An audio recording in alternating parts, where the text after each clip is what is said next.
3 months ago, I learned of my uncle's passing. We weren't particularly close, but he left me one of his houses in the will. I was touched but just wanted to sell it off. I am a fairly new father of twin girls and didn't need another thing to manage right now. To speed up the process, I decided to travel across the country to live in the house until a sale was assured. My job just requires a laptop and phone, so I was approved to work remotely for the time being. Unfortunately, my wife had to stay at her job, so I had to come alone. At first, I treated it as a mini vacation. I had hoped it would only last a week, but the process was more involved than I thought. I had a realtor taking care of most things, but, after a month, I'm still here. I noticed things going wrong right away. Stuff was never where I last placed it. I'd see shadows out of the corner of my eye. I'd lose track of time constantly. I thought it was caused by stress, loneliness.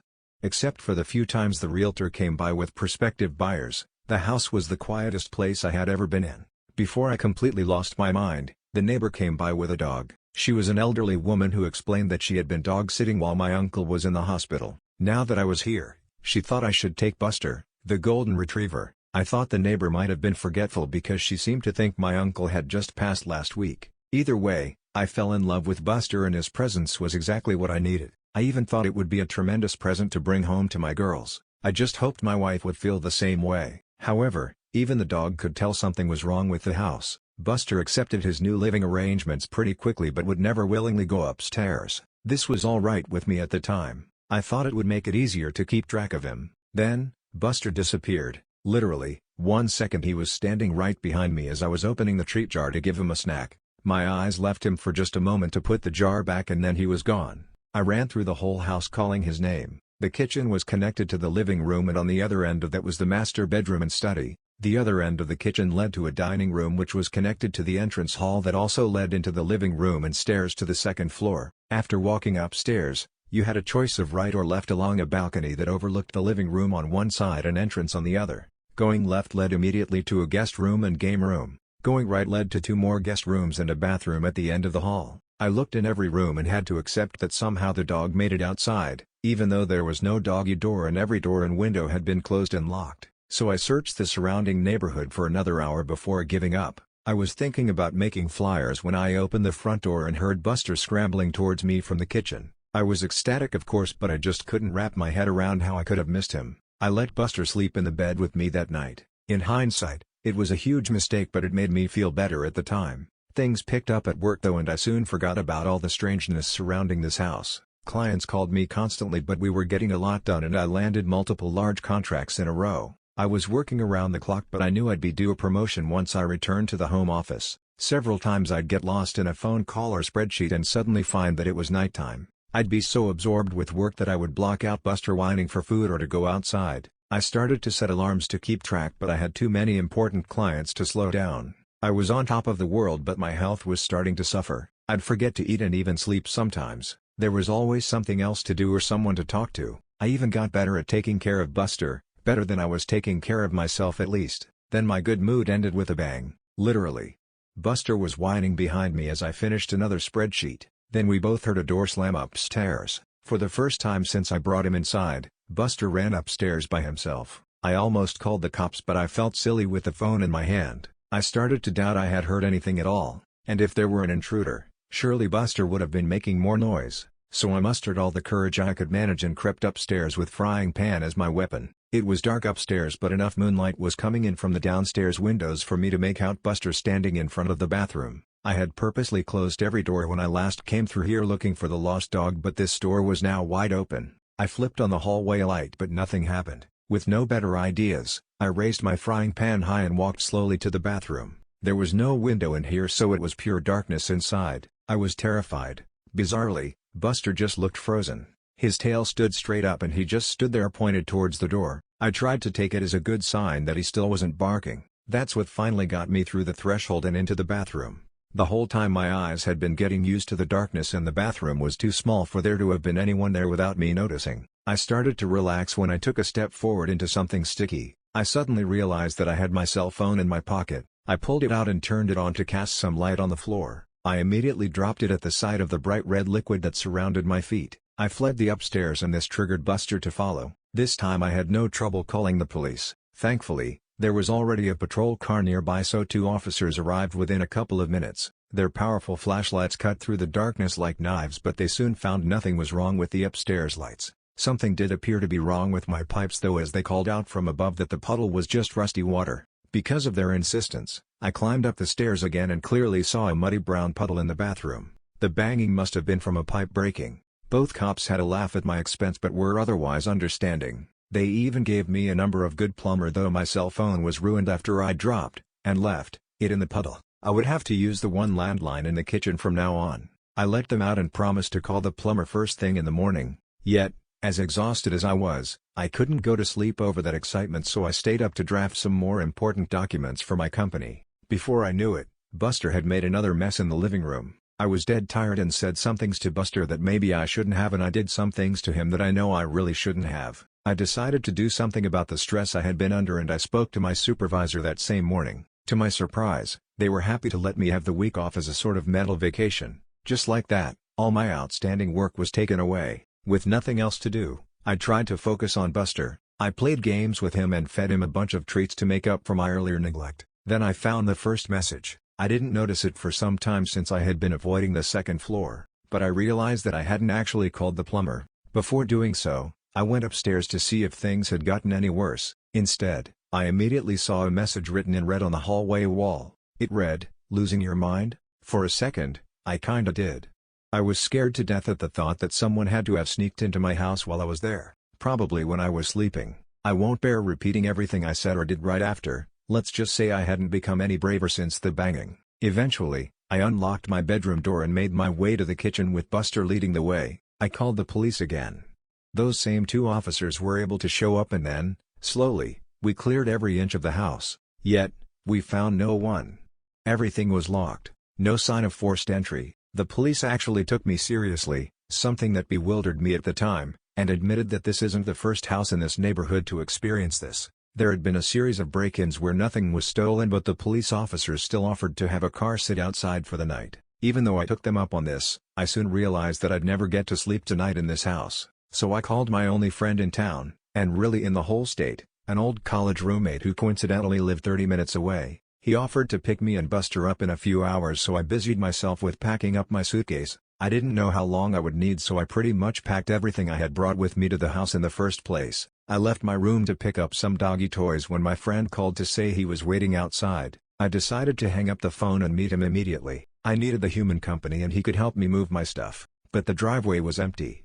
There was no friend, no car. I called him back immediately and he insisted he was outside. I listened to him get out of his car and walk up to the front door. He knocked and I could hear the door open and an elderly woman greet him. My friend asked for my name and mentioned my uncle. The woman said she had never heard of either of us. After thanking her, my friend left and asked me if I had gotten all that. I told him I must have given him the wrong address. He rattled off the correct one and confirmed he was there. After asking him to wait, and I left the house again. I walked out to the street and looked back at the numbers written on the curb and on the mailbox, only there weren't any numbers, just a message, "Losing your mind?" On the curb, written in red. The temptation to leave right away was great. I could just start walking and never stop, but I had to get my stuff and, more importantly, Buster, so I entered the house one last time. When I came back to the room, my suitcase was empty. Everything I had just spent the last hour packing up was back in its proper place. Despite how impossible this was, I focused on only one goal: we needed to leave. I put a leash on Buster and was shocked to see how haggard he was. I resolved to make it up to him when this was all over. I tried to leave out the front door like nothing was wrong, but I couldn't open it. The knob turned freely but the deadbolt wouldn't slide back. I was really scared now, but Buster's presence helped. I knelt down to give him a hug and he gave me an idea while licking my face. Whatever was happening, it sure wasn't the result of a maniac hiding in my house. Still, I didn't know what forces were actually opposing me, so I walked to the backyard and said loudly, "Well, Buster, time for a little walk." The glass door slid open easily. Buster bounded out happily. I guess it had been a long time since I let him outside. I followed more tentatively and, for the first time, examined the backyard closely. There was an iron fence surrounding the yard with another space between the bars that Buster could slip through, and then I saw it. A tree that grew too close to the fence and had several branches extending through and above it. I assumed the gate would be supernaturally locked too, so this was my exit. Buster didn't need any prodding. He waited patiently for me on the other side as I painfully pulled myself up and over the fence. I was suddenly aware of how weak and tired my recent lifestyle had made me. When I was in the process of climbing down the tree on the other side, Buster growled once and then took off like a shot, towards a nearby hill. I jumped down and gave chase. He disappeared over the top and I scrambled to keep up on the surprisingly steep surface. Luckily, I found where someone had laid some stone bricks into the side for an easier way up. It was still steep enough that I had to focus on placing my feet correctly to keep from sliding, so I was looking down when my next reach up resulted in my hand grabbing carpet. Confused, I looked up, see the second floor landing. I looked down to see the rest of the stairs that led to the entrance hall and living room of the house. Buster was nowhere to be found. Demoralized and dead tired, I crawled the final steps and just sat on the landing for a while, occasionally calling for Buster. Eventually, the kitchen phone rang. Whatever ghosts were messing with me, I realized they couldn't stop outside forces from helping. I tumbled down the stairs in my haste and landed hard on the cold tiles below, but I was only dazed for a second and soon was in the kitchen with the phone in my hand. My wife's warm voice filled me with hope. She was concerned that she hadn't heard from me in a while. I couldn't recall the last time I had even tried. She was trying to tell me that my work hadn't heard from me in a week while I tried to tell her to call the police. Her words gave me pause though. I asked, "What do you mean? I was given the week off, dear? I thought you were supposed to continue working as soon as you got there." Yeah, but they gave me a week off because of all the stress I've been under." "Wait a second. How long have I been out here?" "Honey, you've been gone almost 9 days now." My stomach sunk, but I didn't hesitate to say, "Listen, you need to call the cops. Something is wrong. I think I'm having a medical emergency." I had just been trying to come up with an excuse to limit the amount of follow-up questions, but I ended up realizing that this was actually the most likely explanation. Maybe I was just suffering from a gas leak or brain tumor. Ironically, either of those options seemed preferable than living in a haunted house. My wife asked, "Baby, what's wrong? Are you okay?" I thought I saw a shadow move out of the corner of my eye as I answered, "Yes, I'm okay. But no, I need help. There's something wrong about this house." "You aren't making any sense. Just listen to me. Call the police and tell him my uncle's name. Tell them to come to this house and an ambulance might be needed. Please help me." "Please help you? Pretty please?" With a cherry on top? I stared at the phone in my hand as my wife's voice continued to come out of it. It sounded like her but in a mocking tone I've never actually heard from her before. She said, "Does your tummy hurt? When's the last time you ate? I wonder what Buster tastes like." I slammed the phone down, but whatever it was on the other side was right. My stomach was hurting. I couldn't remember the last time I had eaten. On cue, I heard Buster whining from upstairs. Only after I started running towards the stairs did I notice just how bruised and sore my legs were from my spill down those steps. I pushed through the pain and climbed the stairs yet again. Buster was back in front of the bathroom, lying on his side and looking thinner than I had ever seen him. "Losing your mind?" was written all over the hallway now, including on the ceiling and floor. I no longer had any doubt the messages were written in blood. Some of them were still dripping. I walked over and picked up Buster while a banging started at my front door. I would have jumped if Buster hadn't been weighing me down. I heard the front door open and whoever it was identified themselves as the police. I even recognized the voice as belonging to one of the officers who had visited previously. Why can't I remember his name? After calling out that I was upstairs, I turned with Buster and found the hallway stretched before me, many times its original length. Despite how thin he looked, Buster felt heavier than ever. I knew this was all just some sort of trick to not get me in touch with the police officer. I thought I must have really been talking to my wife. She had to have come through with calling the police and the ghosts just distorted the end of the call. So I started my trek back to the stairs and shuffled my feet as fast as I could, yelling all the way. But then a voice answered the police officer, a woman's voice. My wife's voice. I could hear her say, "I'm sorry, my husband wasn't feeling well, he's resting in the bedroom. Can I help you?" I screamed as loud as I could just to get attention. But it was no use. I heard the officer say, "I'd like to check up on him, all the same." Sure, come in. He's right through here." It was right out of a nightmare. I was sweating profusely while every step seemed to get me nowhere. I tried to speed up but the hallway just stretched further, and then I heard a man's blood-curdling scream from downstairs. Suddenly the hallway snapped back and I found myself somehow right at the top of the stairs. My momentum couldn't be stopped. I fell down the stairs and landed hard, on top of Buster. He howled in pain, but at least he was alive. I saw a long thick trail of blood go around the corner and under my closed bedroom door. There was still a shadow of something under the door. I painfully crept to the kitchen and grabbed my trusty frying pan before making my way back to the bedroom door, as quietly as I could. My eyes watched the moving shadows nervously. Whatever was waiting there had killed a man. That meant it could kill me. But if it could have a physical impact, then surely it had to be susceptible to a physical impact too. So I raised the frying pan and slowly started to turn the handle. Before I made much progress, the door flew open on its own and something turned suddenly to me. I swung my frying pan down. The cop stood before me, a smile frozen on his face. We both looked down at the knife plunged into his chest. My hand was still wrapped around the handle. He fell to the side and I fell backwards to sit heavily on the now clean floor. I was positive I had picked up the frying pan. I could remember its weight, but now I also remembered going to the kitchen and pulling out the knife. I seriously wondered if I was losing my mind. I looked down to find I had the knife in my hands again. I dropped it at once and crawled back to check on Buster. He wasn't moving.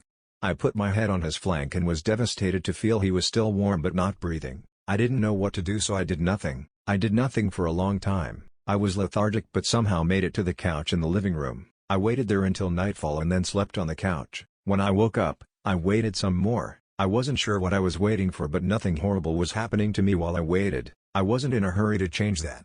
But the bodies of Buster and the cop were still there. I needed to do something. My stomach rumbled as I finally got off the couch. That was another problem with just staying put. First things first, I found a shovel in an outdoor closet attached to the backyard porch. Digging the hole was exhausting, so I settled for just burying Buster now. I planned on getting to the cop after finding something to eat. I picked up Buster and carried him outside. His fur was still so warm. It was hard to believe he was gone. But there was no life behind his big brown eyes. I gently laid him down in the hole and got to work. Sometime later I wandered into the kitchen and raided the pantry. The house was quiet apart from my efforts. Whenever I stopped moving, the silence was complete. I wondered if the ghosts had just been trying to make me a murderer after all. Now that their goal had been met, maybe they would leave me alone for a while. Just in time because I was starving and didn't need any more distractions. I opened a box of cereal and had a handful up to my lips when I paused. How could I tell I was actually eating what I was looking at? What if I had actually been opening a box of rat poison? I still wasn't sure what these ghosts were capable of. I imagined the food turning into worms after it was already in my mouth. With that thought, I threw the cereal to the ground and stomped off. No longer hungry, I needed to concentrate my efforts on leaving this place. Right on cue, I walked by the front door. It was wide open. Instinctively, I made a leap for it before stopping with my outstretched hand just a foot short of the door. This had to be another trick. I could see the door slamming shut in my face or even taking a few of my fingers with it. I could feel a breeze enter the house, but I was too scared to move. This was the most impossible situation I had ever been in or even heard of. All of my senses had failed me before. However, my need for freedom eventually caused my feet to move. Upon slowly exiting the house, I saw the cop car just sitting in my driveway. The door was unlocked and the keys were sitting in the front seat. My mind went wild trying to explain the situation. Maybe the cop was secretly a murderer and had killed previous owners of this house. Maybe his sacrifice helped them move on. I couldn't think of any other explanation for my good luck at the time, so I just pushed my misgivings down and got in. I drove out of the neighborhood without incident, but I had new problems. I was in an unfamiliar city, driving a cop car, with no money or other belongings on me, and I had no idea what to do next, so I kept driving. It felt good to be free of that house. It felt good to see the sun. So I kept driving, on and on. Left turn, right turn, left turn, right turn. No idea where I'm going. And then I realized I hadn't seen any other cars on the road for some time. Where was everyone? Where was I? The sinking feeling happened again. In the pit of my stomach but also around my whole body. I sunk back into the car seat and then realized I was sitting in an armchair, back in the living room of my uncle's house. My arms were up like I was still holding onto a steering wheel. I started to cry with frustration as I stood up and screamed. How long had I been sitting there with a stupid grin, moving my arms up and down like a madman? I turned around and saw my work laptop on the dining room table. It was on and glowing at me. I walked over to it and saw that something was already written down in this post. It read, "Lost your mind? Good, now you won't mind losing the rest." Suddenly my fist felt weighed down. I raised it to find another kitchen knife in my hand. I dropped it immediately. I erased the message and started to type out a request for help. I ignored the screen and just focused on the keys. But I kept hitting them wrong and another message slowly formed. "I'm sorry. I've disappointed you all. For the last time, goodbye." I could have screamed again, but I noticed something had changed. I wasn't in the dining room anymore. I was in the study. I kept writing and writing and writing and my own words started to come out. I have sent out emails requesting help. I've posted on the local police department's Facebook for assistance, and I've just tried to keep writing no matter what. This is my latest attempt to keep my sanity. Whenever I've tried to take a break, I find myself in a new room with new horrors descending on me. Once I opened the study door out to a hellish landscape and almost stepped out onto lava. I wasn't sure if it was all an illusion, but I didn't even want to have a vision of my feet burning, so I just closed the door and resumed writing. I'm not even sure this is all because of ghosts. I've been doing a lot of thinking lately, and the truth is simply that I have no idea what's going on. As I've gone over these crazy events, I've realized that I can't recall my uncle's name, or what he looked like. I'm not sure I ever had an uncle. I'm trying to think really hard about how I came here. Did I fly? Drive? I can't remember. Have I always been here? Even weirder, I can't remember my realtor's name or even what gender they are. I've met them, in person, several times. Why don't I know things I should? I can't even remember the name of my daughters or my wife. Am I even a father? Am I even a person? I know I must be, because here I am writing in this small study, but now that I think about it, I can't remember who my parents are, what they look like, or anything about my childhood. Now, I just remember this house and all the nightmares, waking and otherwise, I've experienced here. I'm feeling a lot like I was back in the cop car. I found a way forward, but I really don't know what to do next. This is not a way to live, and I'm getting more and more tired. I'm so hungry, and I'm finding it harder to focus. I keep hearing voices,